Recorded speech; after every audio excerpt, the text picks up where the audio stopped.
காஞ்சி மாநகரில் பேரறிஞர் அண்ணா அவர்களால் தோற்றுவிக்கப்பட்ட திராவிட முன்னேற்ற கழகத்தினுடைய அரசு இன்று மிட்டாம் ராசலிடம் ஜமீன்தாரிடம் இருக்கின்ற அதிகாரத்தை பறித்து பேரறிஞர் அண்ணாவால் உருவாக்கப்பட்ட திராவிட முன்னேற்ற கழகத்தினுடைய அரசு வலியை கிராமங்களிலே வாழ்ந்து கொண்டிருந்தவர்களுக்கு எம்பிசியை சேர்த்து இந்த மக்களுடைய வாழ்வாதாரம் குறிப்பாக இந்த மனதை புண்படுத்துவதாக இது ஏதோ சிறிய கூட்டமாக இருக்கிறது, இவர்கள் ஏமாத்திரம் என்று கருதிவிடக் கூட்டி தள்ளப்பட்டு இந்த மழையிலும் இந்த வெயில் இந்த காற்றிலும் வந்து நிற்கிறார்களே, இதையெல்லாம் நம்முடைய அரசாங்கம் அது வரைக்கும் தமிழக முதல்வர் அவர்கள் உள் ஒதுக்கீடு இந்த மக்களும் இந்த 35-56 வருஷமா கெட்டு போயிட்டாங்க.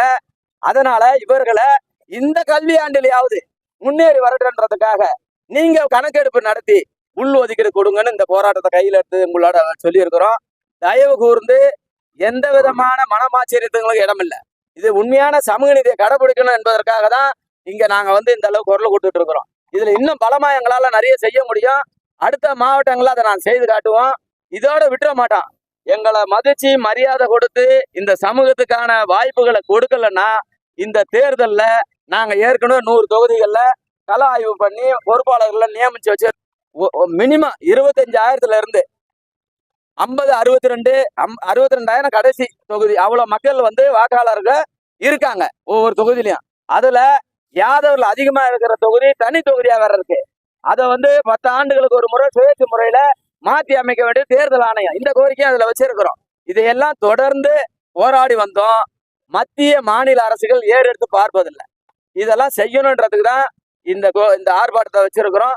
அது எந்த பிரயோஜனம் கிடையாது.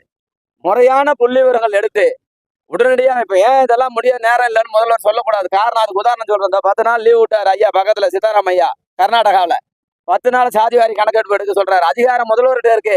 முதல்வர் நினைச்சா இது 1 நிமிஷம் வேலை, இது பெரிய வேலை கிடையாது.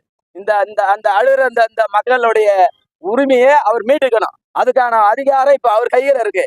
அது அவர் தான் புரிஞ்சுக்கணும்.